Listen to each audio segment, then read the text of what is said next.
to say first and foremost, thank you to everyone for joining us. For those who haven't joined us in the past and who I'm meeting for the first time, I'll do a quick introduction. I'm Rebecca Tromble. I am the director of the Institute for Data, Democracy, and Politics here at George Washington University, also an associate professor in the School of Media and Public Affairs. And today is the third of a series that our institute, IDDP, is putting on to hear from our inaugural cohort of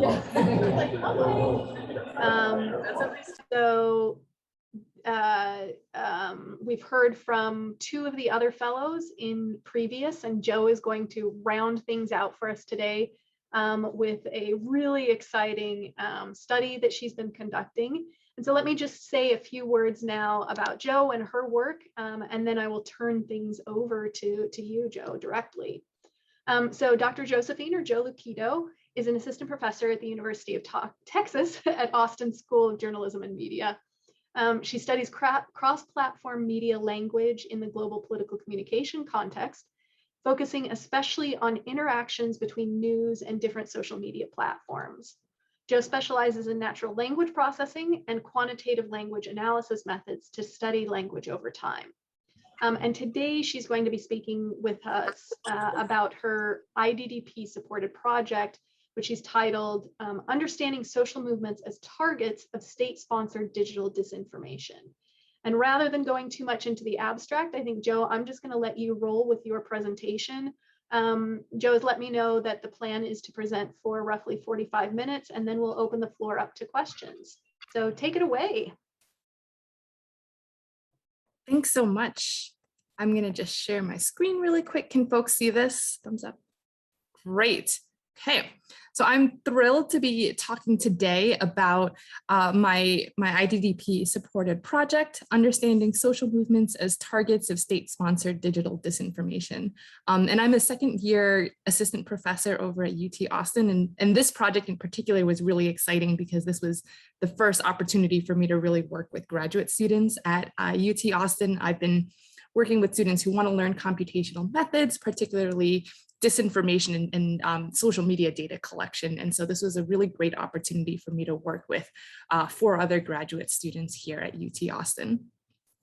I'm going to actually start with a quick correction to my initial title, I guess. So one of the really interesting things I realized as I was doing this work is when I originally conceptualized it, my focus was really on disinformation. But since then, as I've been looking at my cases, I think a more appropriate term for the types of information and communication I'm looking at is propaganda.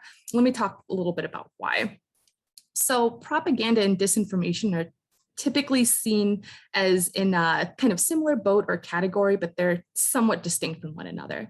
Disinformation specifically refers to intentionally produced false information, whereas propaganda typically refers to strategically produced messages that promote some sort of political agenda. Some folks who do this sort of work, including Sam Woolley here at UT Austin, will emphasize that propaganda tends to be intentionally misleading, but historically that hasn't always necessarily been the case. Sometimes propaganda can be framing something in a very specific way that may or may not be misleading, but almost always tends to promote some sort of political agenda.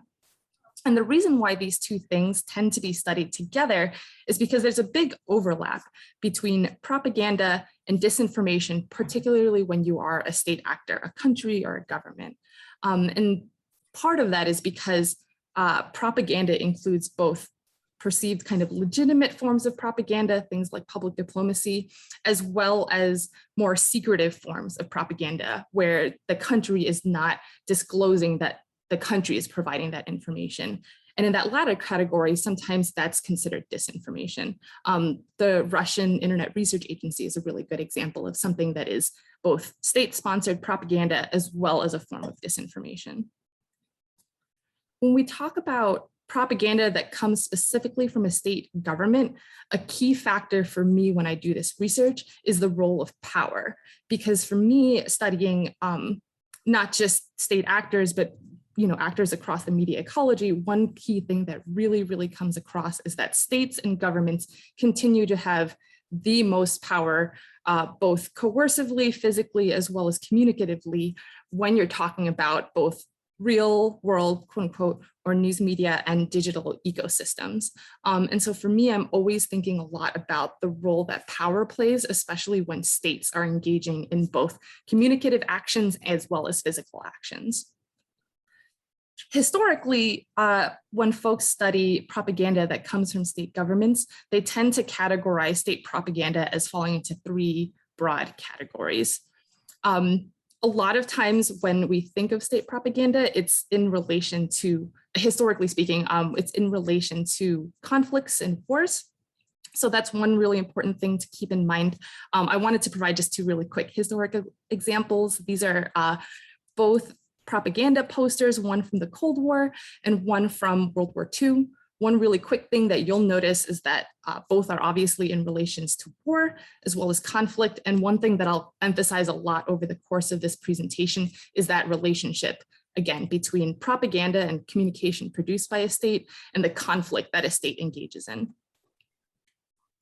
So when we think about propaganda, the three categories we tend to group them in are white propaganda, gray propaganda, and black propaganda. White propaganda typically refers to propaganda or messages produced by a state where the state is openly disclosing that they are the sender of that message. In modern, quote unquote, modern times, you might also hear it called as public diplomacy. So this includes programs and things like Voice of America, Russia Today, France 24, international broadcast stations that are run by state corporations or state companies. Then the opposite side of that is black propaganda, where a state will intentionally obfuscate their persona.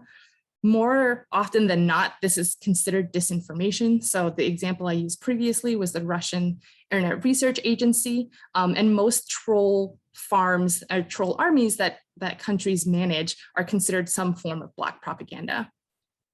And then in between those spaces, there's what's considered gray propaganda, when a country might be a little ambiguous about their identity, but still in some way try to disclose it. And so, for example, a couple years back, Russia Today, which is the international broadcasting arm or the international news arm of Russia, started using the name RT instead of Russia Today to kind of obfuscate the fact that the content is actually coming from Russia. And we see a lot of white propaganda strategies and black propaganda strategies used in tandem together to develop what is ultimately a gray propaganda campaign. When we think about propaganda research today, a lot of it has obviously focused on the ways in which propaganda from the state has impacted our digital media ecology. And this obviously makes a lot of sense because the digital media ecology is a new way for state governments to promote propaganda, to share disinformation, and to engage and attempt to manipulate their citizenry and foreign citizenries. So a lot of work has been, a lot of really great work has been done on troll armies, including the use of bots and sock puppets. A lot of research has also looked at how state governments have started to rely on third parties. A good example of this is Operation Earnest Voice, which is actually the United States troll army. They outsource that to a social media company, and they attempt to produce pro-American social media messages in countries such as Iran and Pakistan. And then, of course, with a lot of these strategies, as I've mentioned, oftentimes state governments are trying to combine these black propaganda or disinformation strategies with other forms of public diplomacy or white propaganda. So, for example, one of the most frequent links that Russian IRA trolls shared was actually to Russia Today, or RT. And so what was happening was that Russian trolls, pretending to be Americans, would share Russia Today RT links. And a lot of the research trends I see when I look at disinformation and propaganda research currently has really focused on foreign targeted propaganda, especially during and after the 2016 US election and the Brexit vote. And then a lot of propaganda and disinformation research has really looked at non-state actors, terrorist groups that have engaged in propaganda or disinformation, political campaigns before individuals are elected, as well as social movements and anti-democratic groups. But I think this ultimately leaves this interesting gap of trying to understand what happens when states who have been historically the most common propagandists, what happens when they're trying to engage and use these strategies domestically. So not so much looking at foreign targeted propaganda, but looking at domestically targeted propaganda, particularly when you have such a powerful actor, such as a state government. And so this is really the focus of my project, trying to understand and situate domestic state propaganda, both in terms of its historical research, but also thinking about what, in the digital media ecosystem makes this really different. And for governments, for state governments, propaganda is really only one tool in their repertoire of control. In addition to propaganda, states often have lots of physical or forceful coercive strategies that they can use in order to manipulate or control or keep track of their citizenry. And oftentimes we will see historically and now threats of physical force used to dissuade political dissidents. And that's as true in democratic institutions or democratic countries as it is in quote unquote undemocratic countries. One way I've really thought about this is this idea of states having a quote unquote monopoly on violence. And when Weber was talking about this, he was really talking about this legitimate use of physical force. So this idea that states have a legitimizing process where they're allowed to use violence potentially to, keep society in check. But this legitimization process has obviously changed drastically over time. And whether a state has that legitimate use case or the legitimate ability to use violence, I think has been really called to question, especially with the prevalence of the digital public sphere, right? Where citizens can complain and argue that the uses of physical force or violence are not legitimate. And so for me, that really started this question of understanding how state propaganda and state violence work together, often to discourage dissidents, oppositions, and social movements who are in opposition to the state government. So my two broad driving research questions for this project is looking at the temporal relationship between state-sponsored propaganda and state violence, and then thinking through how how countries employ both propaganda and violence strategically together. I have two really kind of key hypotheses. So my first hypothesis is that state propaganda could occur before state violence. This could be considered some sort of signaling strategy. Perhaps a country is signaling that they're going to engage in violence where the propaganda is occurring proactively. An alternative explanation may be that the propaganda occurs after or at the same time as state violence. In this second hypothesis, the state government would be more reactive rather than proactive. And then finally, there's obviously the potential for there not to be any temporal relationship between the state's propaganda arm and then their engagement of violence. For countries, I really wanted to focus on non-Western countries. I think when I look at the body of literature on disinformation and propaganda, oftentimes, though not always, it tends to focus on Western countries, particularly after, again, the 2016 and 2020 election in the United States. And so I felt like less attention was being given to emerging economies, what are considered kind of developing countries. I really hate that term, so you're not going to see me use that. But the countries that I do want to focus on and am interested in are called BRICS countries and ASEAN countries.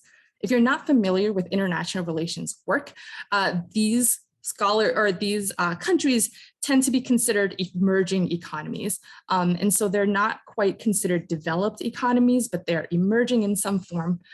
They vary a lot in political, like kind of the political makeup as well as their media system. So you'll notice that in the countries listed above, there's a range of democratic countries, countries that are newly democratic, as well as more authoritarian countries. And as with most countries that are outside of the Western sphere, there is a history of a lot of these countries suffering from Western colonization and ongoing post-colonial issues. The countries I focus in particular in this study is Brazil, Russia, and China, all three of which are considered BRICS countries, and then Indonesia and Myanmar, which are considered ASEAN countries. In general, BRICS and ASEAN countries want to play a bigger role in the international economy and political system. And they try to leverage their emerging economies and their developing markets in order to play that more powerful role.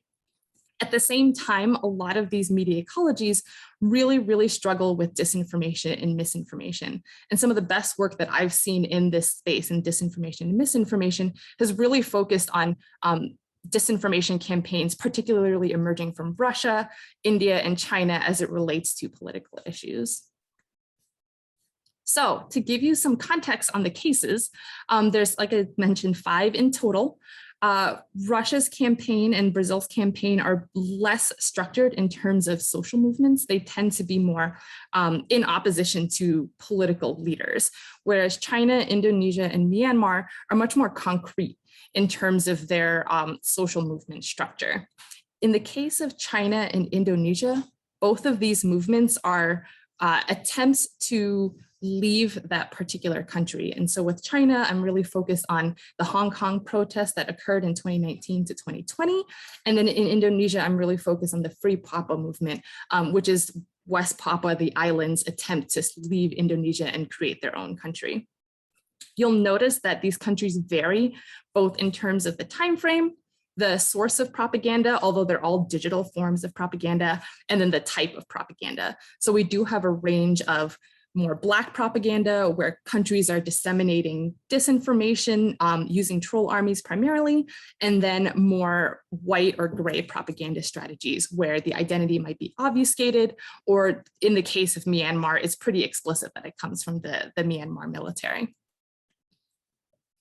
Our key data layers across the board for all 5 of these cases are state-sponsored digital propaganda and state violence. And when I talk about state violence, I'm really talking about state activities that are instigated by the military or the police that physically harm citizens within their own country.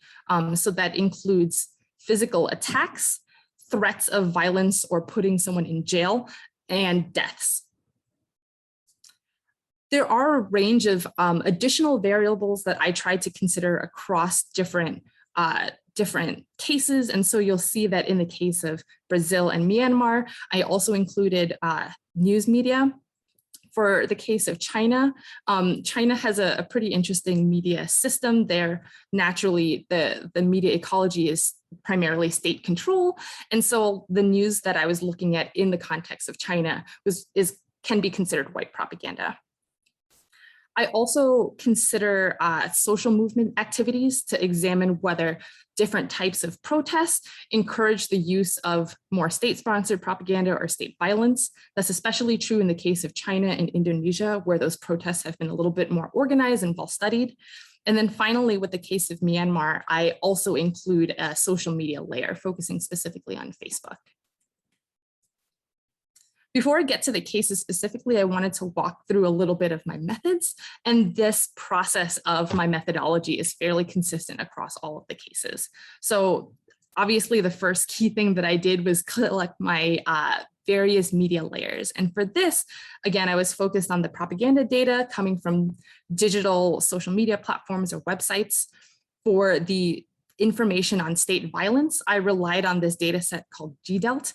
It's a really interesting and well-archived data set of events that occur around the world.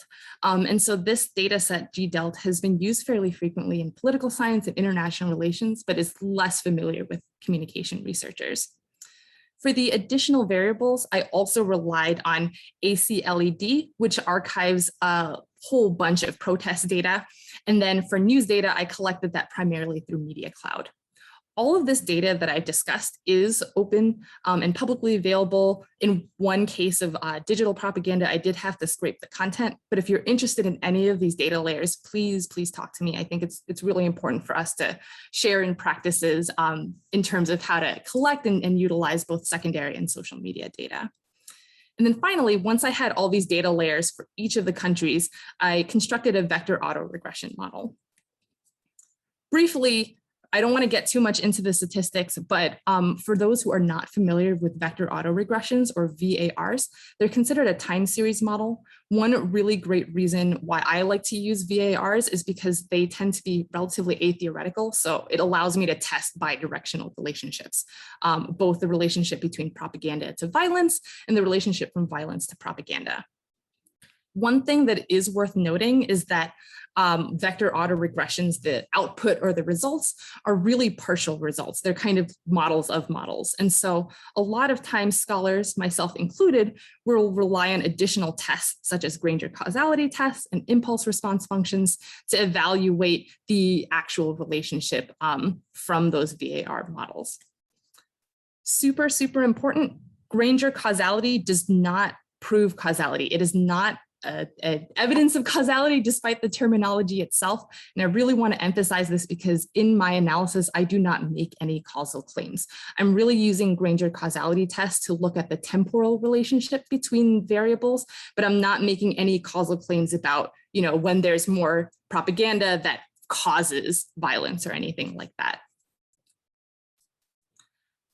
Owing to time, I won't be able to cover all of my cases, obviously, but I did want to focus on a few key ones. And so in this presentation, I'll be focusing on my analysis of Brazil, Indonesia, and Myanmar. But if you are interested in my Russia case or my China case, please feel free to chat with me. I'd love to talk to you about it. So, for those who are not familiar with Brazil, a lot of the disinformation and misinformation has really centered around their president, President Bolsonaro. President Bolsonaro is a far-right populist who ran in 2018, won, I think, in October or November, and then took office in the beginning of 2019. While he was campaigning in 2018, Bolsonaro relied very heavily on disinformation and misinformation campaigns. He's fairly well known for running troll armies while he was a candidate, and he continued this strategy throughout his presidency once he was elected. A really clear example of this, one that's probably the most well covered in Western media, is the Office of Hate. This is a secretive group within Bolsonaro's inner circle that includes his two sons as well as close political allies. And this Office of Hate is known for producing disinformation and misinformation, particularly targeting Bolsonaro's enemies and opponents. And so a lot of the content that comes from the Office of Hate tends to be very critical of political opponents or dissidents, journalists, or social activists who are very critical of Bolsonaro. And while a lot of the propaganda is really prevalent on WhatsApp, that's where a lot of the research has been done, the content that is produced by the Office of Hate is cross-posted on other social media platforms, including Twitter and Facebook. For my analysis of Brazil, I was really looking specifically in the timeframe of 2019 to 2020 when Bolsonaro was in office, but we have collected data from 2017 to 2020. For the propaganda data itself, we collected data from Facebook's CrowdTangle as well as Twitter's API. And these were all accounts that have been connected to Bolsonaro or his sons and their specific Office of Hatred network. In addition to this propaganda data, as well as the GDELF data of state violence targeting civilians and protesters, we also collected news articles from pro and anti-Bolsonaro media and news organizations. And then because this analysis goes into 2020, we had to control a little bit for COVID, particularly given the kind of unusual circumstances of COVID. And I suspect with a lot of analysis moving forward across all the social sciences, a lot of us will end up having to control for COVID in some way.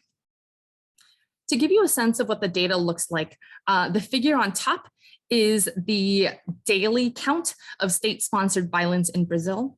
To be really clear, this refers to the number of events of violence that happen in Brazil, not the counts of attacks. So for example, if one event had 8 people who were attacked and one event had 1 person who was attacked in this particular operationalization, those would both be considered one event. The second figure that you see down here are the social media posts that were posted by the Office of Hate on Facebook and Twitter.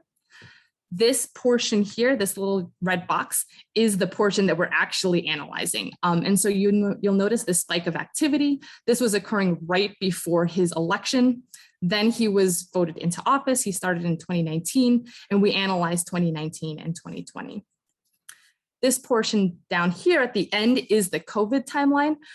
One kind of interesting residual that I noticed was that attacks, state-sponsored violence actually decreased during this time, probably because there were not as many people out and about. And so, as I mentioned, this is something that I think a lot of folks will have to consider moving forward. So, as I mentioned, I won't be going through the vector autoregression model specifically, but I will be talking about the Granger Causality Tests. And in the case of Brazil, we actually find a bidirectional relationship. And so violence Granger causes propaganda, and propaganda Granger causes violence. In addition to that, we find a collection of additional statistically significant relationships. Notably, when there is an increase in propaganda, we also see an increase in anti-Bolsonaro messages. And we again see this bidirectional relationship between pro-Bolsonaro and anti-Bolsonaro news organizations. And so one of the things I think is really interesting about Brazil's case, and specifically, is the relationship that news organizations have with both the propaganda content and with one another. It's really worth noting and emphasizing that Bolsonaro as a president really views journalists as the enemy. And so relative to a lot of the other campaigns that I'll talk about, Bolsonaro is particularly critical of journalists. And that's something that I really want to explore in the future. So let's move on to our second case, Indonesia. So Indonesia's case is really, my analysis of Indonesia's case is really focused on the Free Papua movement. The Indonesian name of this is Organisasi Papua Merdeka. They've been active basically since the inception of Indonesia, since Indonesia became a democracy and annexed West Papua. And over the past 50, 60 years or so since they've been active, it's included a range of both violent and non-violent activities. In 2019, there was an incident in a West Papuan university where several university students were defaming an Indonesian flag and desecrating it. And so as a result of that, there was this backlash from the Indonesian government. And then in response to that, there were hundreds of protests in West Papua. Collectively, it involved over 100,000 participants. Because the protests were in such full swing in 2019, and then a little bit into 2020, the Indonesian military response to this West Papuan movement resurgence was to deploy about 1,000 soldiers into the West Papuan movement or into the West Papuan region and to implement an internet blackout. So if you were in West Papua, you would not be able to access the internet. The disinformation campaign that I look at from the Indonesian government is really focused on Twitter. Their disinformation content pushed primarily pro-government messages as well as movement protests. So it had this combination of posts that were really supportive of the Indonesian government and really, really critical of the Free Papua movement. One really key thing to note, and this is something that a couple of journalists have also pointed out, is that hashtagging really emerged as a key strategy in Indonesia. And so across a lot of the tweets that you'll see from Indonesian disinformation, hashtagging is very prevalent. They often use hashtags that are also used by the Free Papua movement. So here's a really good example of a tweet from our Indonesian data set. The top is the message in Indonesian. I've also translated the message in English at the bottom. And again, you'll see this listing of hashtags, right? And these are the hashtags that actually were employed by the Free Papua movement.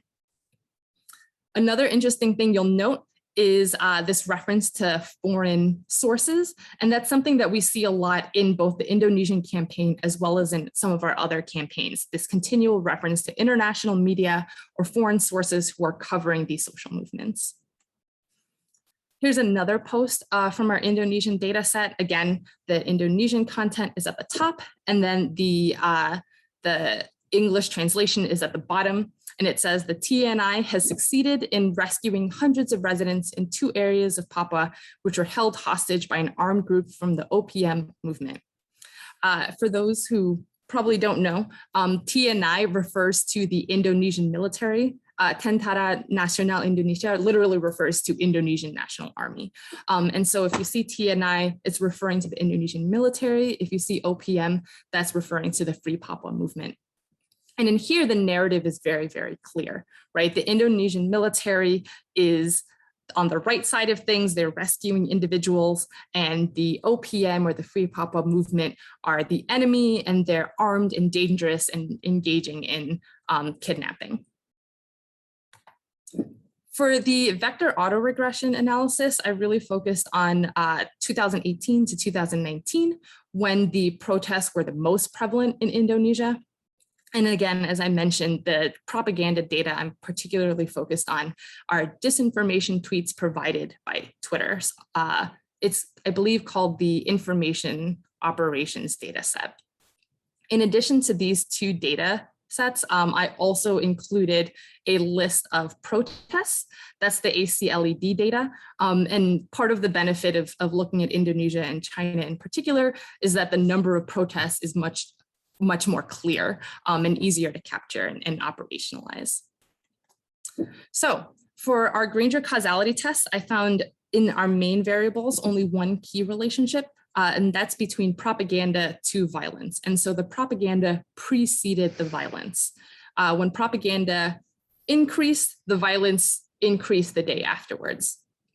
I also noted this interesting relationship between protests and violence, which is noteworthy, but not particularly surprising. So when there are protests on one day, the violence increases the day afterwards. And then finally, we come to our last case, which is the case of Myanmar. And this was kind of a late entry into the countries we were interested in. The students and myself, we were particularly interested in this, especially as the Myanmar coup was happening in February 2021. And so for those of you who haven't been following along with this particular news story, in February 2021, there is a coup d'etat by the Burmese armed forces, or their military, and they basically took over the country. And this is a conflict that is still ongoing. It is not over. The Tatamada is still very, very active and in complete control of Myanmar at this point. Since the coup in February, over 4,000 individuals have been detained, sorry for the typo, and over 800 individuals have been killed, including 44 children. Like in Indonesia, there was also this blackout, this internet blackout that occurred in Myanmar. First, the Tatmadaw blacked out Facebook. They stopped allowing the Burmese population to participate in message on Facebook. And then as Burmese activists were moving to Twitter, the Tatmadaw also banned Twitter. One interesting thing to note, and this is true, I think, of a lot of disinformation research, is that collecting this disinformation data can be a bit of a struggle as social media companies, including but especially Facebook and Twitter, remove that content from those platforms. And so one big consideration and concern that we had as we were collecting this data was that Facebook has been progressively removing posts that come from the Burmese armed forces. And so instead of looking at social media disinformation and propaganda as we had done in previous campaigns and cases, we instead looked at one of their websites. It's called disinfo.org. It is still a live website. It's primarily a space where the Burmese armed forces provide press releases and news stories about their governing. For those of you who want to see what it looks like without necessarily having to go there, this is the main page, or actually this is the news page. And if you look at the English translation, you'll notice that there's a handful of tabs at the top. The one that we're really focused on is news, but there are other forms of communication that they are disseminating. Another thing you might notice as you look at the screenshot is that a lot of the content, especially this is one that I took today. A lot of the content is really focused on COVID. So one of the things that we had to do once we collected this data was to specifically subset the content that is focused on violence or military and police strategies as opposed to COVID-related content. Another really interesting thing to note as we were collecting this data was how the communication from the Burmese armed forces changed over time. And so at the top, you'll see an example of a post on that disinfo.org website.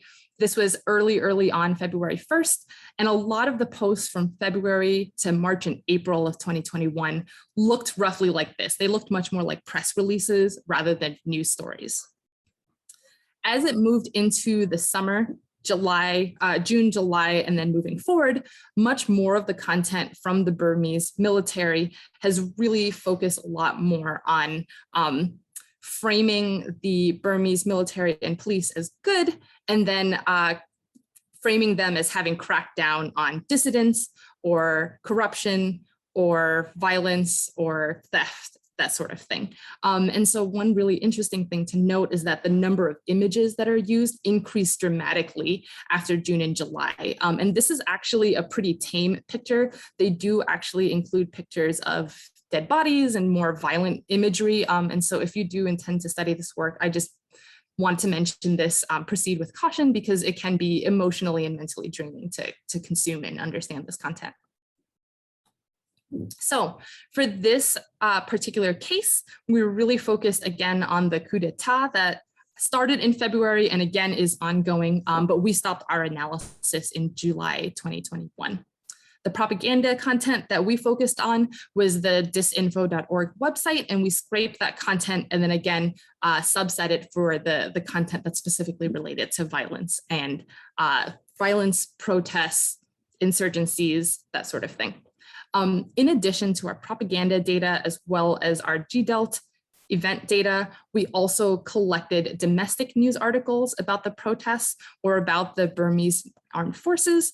And then finally, we collected all the remaining Facebook posts about the protests or the armed forces written in Burmese and English, but all of the Facebook pages had to be public and they had to be affiliated with a Burmese administrator. So we collected all of those that were still remaining from Facebook just to see if social media activity could Granger cause or help us make sense of the media ecology as violence and disinformation is happening.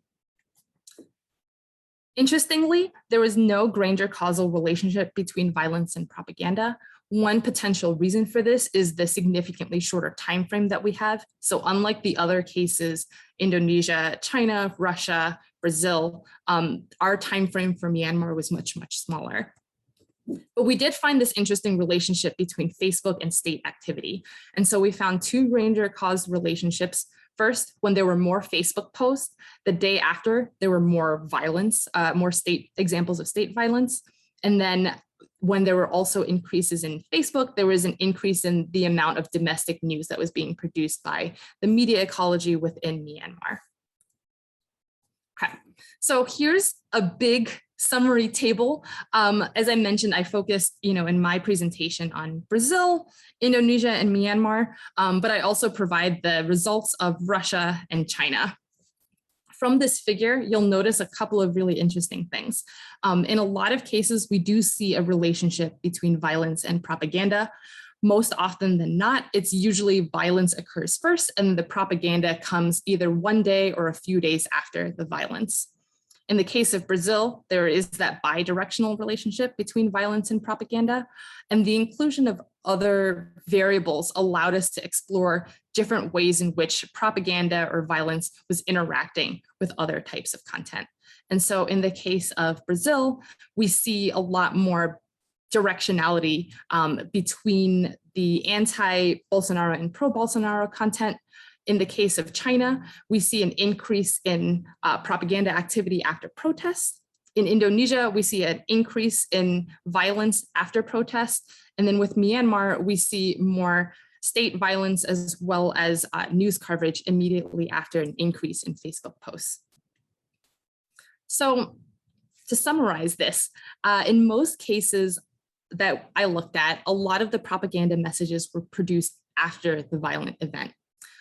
This provides more evidence for hypothesis 2, the reactive hypothesis, which is this idea that, disinformation and propaganda is being produced after the violent activity. In Brazil, this relationship was bidirectional, and then in Indonesia, the relationship was actually the opposite. So propaganda messages were produced before the violent event. This is something that was really a starting point for me when I was doing this project, because I wanted to see whether you could test, or you can see whether propaganda messages would increase, and that would help provide some sort of signal or warning to social movements that there would be some violence that comes afterwards. But I only found that to be the case for Indonesia. In the case of China and Indonesia, protests also preceded state activities. So when there was a rise in protests, the state responded accordingly, either by increasing violence or increasing propaganda. Again, not particularly surprising, but something interesting and worth noting. Qualitatively, when we look at the content across all of our cases, we see a really interesting mix of pro-government messages and messages that delegitimize or create the appearance of the social movement or opposition actors as being especially violent, right? And I view this very much as insincere attempts to be perceived as a legitimate state actor, in the sense that these countries should be allowed to engage in violence because their opposition is quote unquote violent. And so to summarize, just thinking through how a state, if they wanted to control their country using both violent and propagandist means, here are a couple of steps. First, a lot of the states justify violence, again, by emphasizing the violence of the opponent and the goodwill of the state. And this creates this narrative that the state, through the military and police, is the hero that is cleaning up the country and making it a better place, and that the opposition or the social movement is evil in some way, often evoking violent language.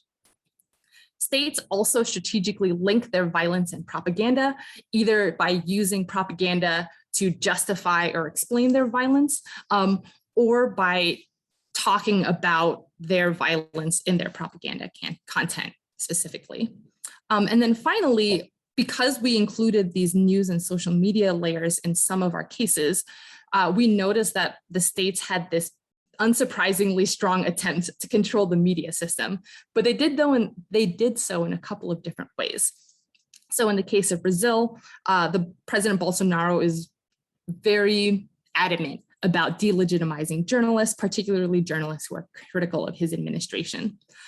In the case of Indonesia, China, Russia, and Myanmar, we saw a lot of disinformation and propaganda content that was targeting and criticizing international press for inappropriate or inaccurate coverage.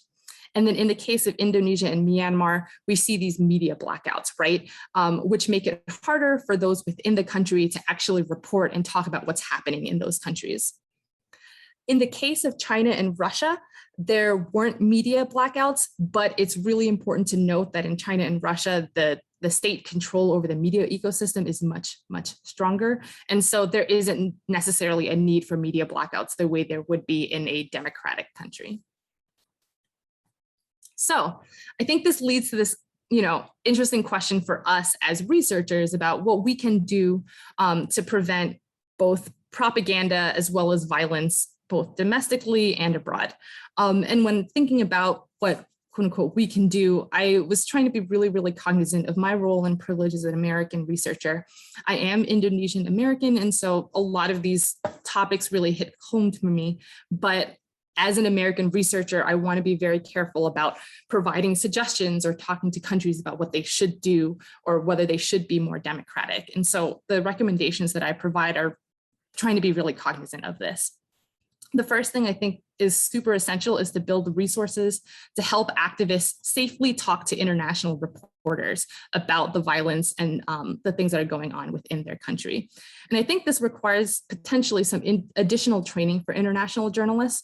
One really noticeable thing that I saw when I was looking at international coverage of Hong Kong and coverage of Hong Kong as the protests were happening, I noticed that several international journalists and sometimes well-meaning Western activists unintentionally outed Chinese or Hong Kong activists and made it easier for the Chinese government to arrest those activists. And so I think for international journalists covering these sort of social movements, these sort of violent responses, it's really important for international journalists to think about the safety and security of those activists on the ground.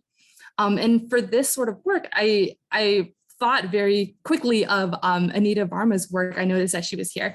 And she spends a lot of time talking about solidarity journalism, right? This idea that you can write journalism in a way that supports and empowers and thinks about underrepresented populations.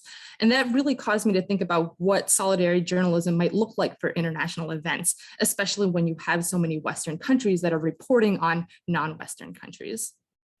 In addition to thinking about news reporting and the consequences of this, I think it's also really important to help and build counter campaigns against propaganda. We see this in a couple of different countries, but this is something that I think could use a lot more international support. And then finally, I think it's really important to put pressure on the countries to stop engaging in violence and propaganda, but it's, I think, a little hypocritical for Western countries to tell other countries to stop engaging in propaganda when Western countries themselves also have troll armies, right? And so for as long as the United States has Operation Earnest Voice, it's very hard for the United States to tell Russia or to tell China to stop engaging in disinformation campaigns.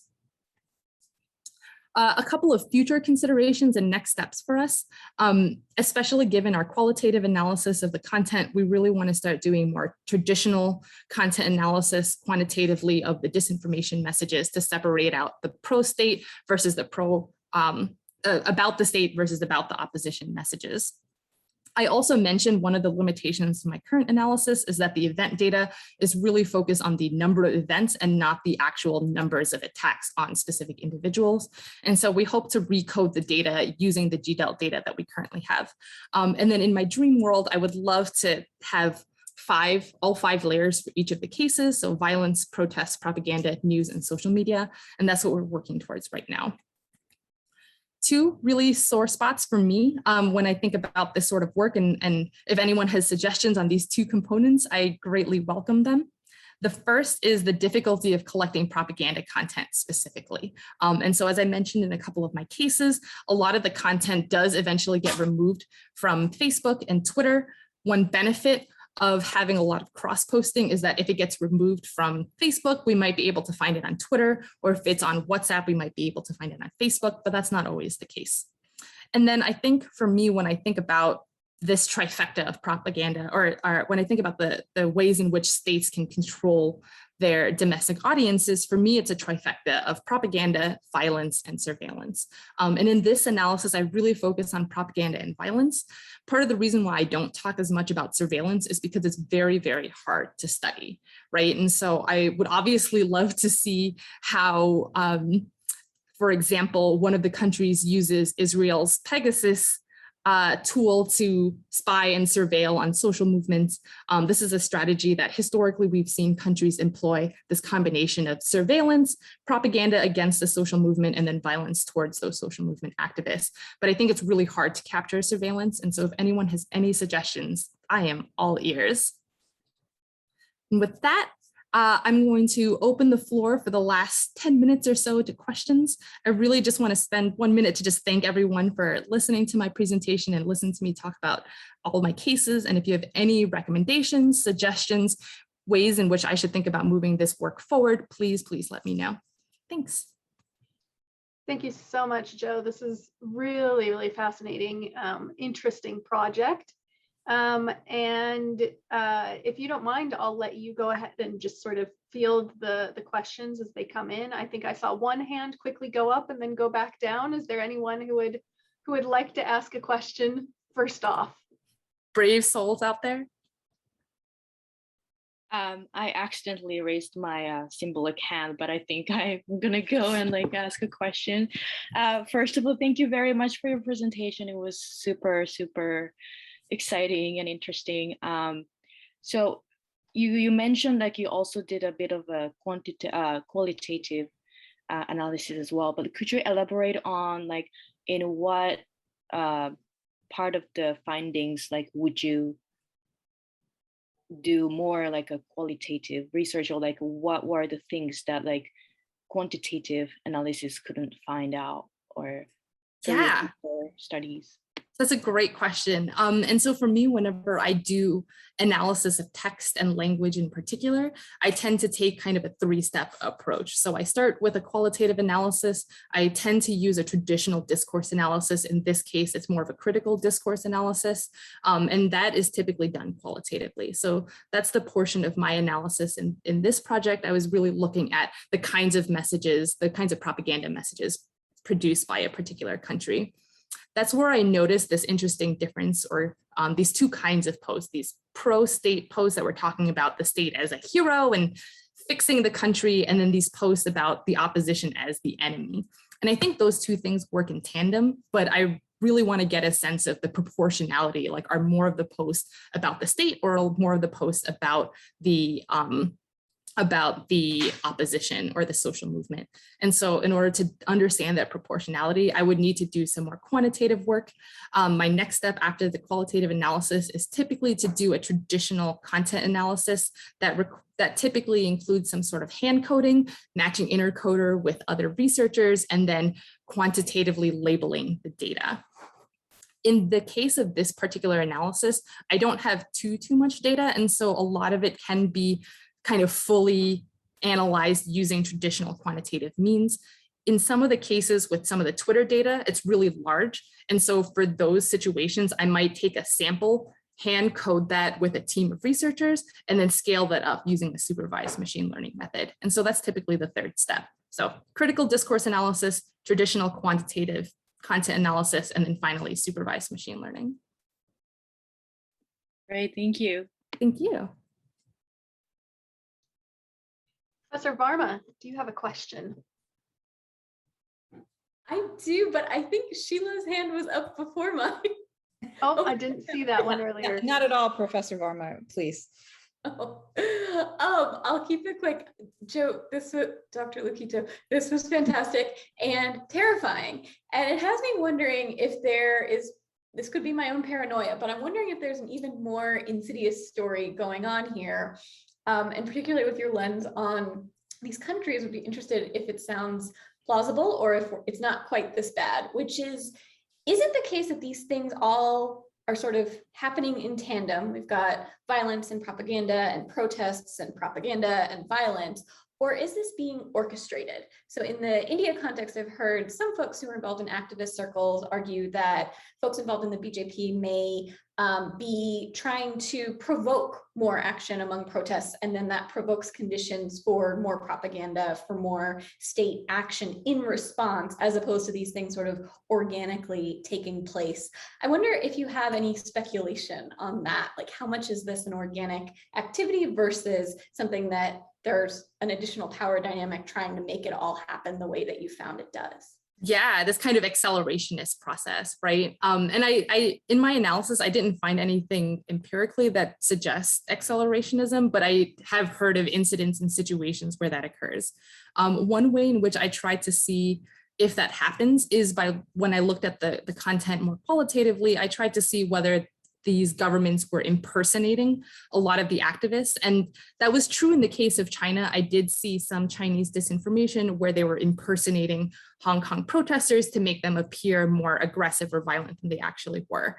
But that's really, really different from the Indonesian disinformation campaign, which was much more kind of like pro-Indonesian messages. They weren't really pretending to be members of the West Papua movement. And so I think there's a lot of variation about this question across the cases, which is, you know, a big reason why we do comparative analyses, but it also makes it really tricky, right? Because each country is at a different stage of not just economic and political development, but also their sophistication in terms of their disinformation campaign. Great question. Yeah. Professor Lolani, did you want to ask a question now? Thank you. I'm a lowly graduate student, but thank you. Are you? Oh, well. I'm a lowly graduate student. No We're lowlies here here. to raise up everyone. Dr. Lukito, thank you so much for your presentation. You know, for those of us who have a soft corner for Southeast Asia, it's really inspiring to see someone make Southeast Asia such a big part of their research. And that really dovetails nicely into the previous question and your response. And my question is, do you see this as what's happening in Indonesia as kind of a clarion call for other states in Southeast Asia? The United States, after Vietnam, had a very different relationship to Southeast Asia. And so I just, I think it's really brave that you're brave and just wonderful that you're taking on Southeast Asia as an area of research. But also, do you see this as kind of, I don't want to say a canary in a coal mine, but something that we may be seeing more of in Southeast Asia? Yeah, I'm super scared when I do this work because I definitely do think that more of this will become a more prevalent and concerning issue. And obviously I do have a soft spot for Southeast Asia because I'm Southeast Asian. However, I also see these trends in Latin America and in South America, right? And so one of my biggest concerns when I do this work in general is the process of democratic backsliding. And I worry about this less so in the sense of like, we need more democracies in the world, and more so thinking about the citizens in those countries and what they need to go about and do their day-to-day lives, and whether they can actually speak and criticize their government without being put in harm's way. And I definitely see Indonesia being a scary case of this. I didn't look at the Philippines or Vietnam specifically, but there have been similar concerns of violence and disinformation. Philippines right now has a pretty well-known populist leader, Duterte, who often advocates for violence. And so Indonesia was the case here, but it's certainly not the only one. And it is something that I do see across a lot of the countries in Southeast Asia, unfortunately. Are there any other questions from the audience? Brad had a great question. He just posted it. So he said that I was a big advocate of open science and if my data and code are on GitHub. They are not right now. Part of it is because I plan on sending this analysis to ICA as a paper and then obviously publishing with it. However, when I do present it at ICA, I intend to share my data as well as my code. Fantastic. It looks like we have time for one more question, and Professor Wilfor has raised the virtual hand. Hi, in the 1 minute left, you probably can't answer this fully, but I'm wondering if there are any patterns around gender dynamics. I'm looking at a lot of the way that authoritarians use gender disinformation attacks on women, especially those who are at the forefront of protest movements, and if you were able to see any patterns there or looked into that aspect of this. This is a great question. I haven't, but that's definitely one thing that I'm going to want to start looking at now. One of the things that is nice about the Twitter data is that oftentimes it provides information about the account. And I don't want to make any speculations about the gender or the individual who owns that account, but I think it's a really interesting question raised about, whether state actors target especially women, especially if they're in a vulnerable situation in that country. And Fantastic. Sorry for the last tangent. I noticed Dr. Wilfor also mentioned that she was doing some work on Brazil, and I would love to collaborate further on this. One thing that I'm really interested in as a separate kind of side paper is to look at disinformation targeting journalists specifically. And in that situation, it is much easier to distinguish male and female since they are essentially public figures. And so doing some sort of collaborative work on Brazil in particular would be of interest to me. All right, well, we've hit the top of the hour. Thank you, Joe, Dr. Lukito, so much for providing this fantastic presentation. The work is really, really wonderful. And I'm so pleased that IDDP has been able to help support launching this work, and we really look forward to all sorts of future collaborations going forward. Thank you to everyone in the audience for attending and offering some great questions in our last 10 minutes. And I hope to see you all at another event, whether in person or online in the future. So thank you all. Have a great rest of the week.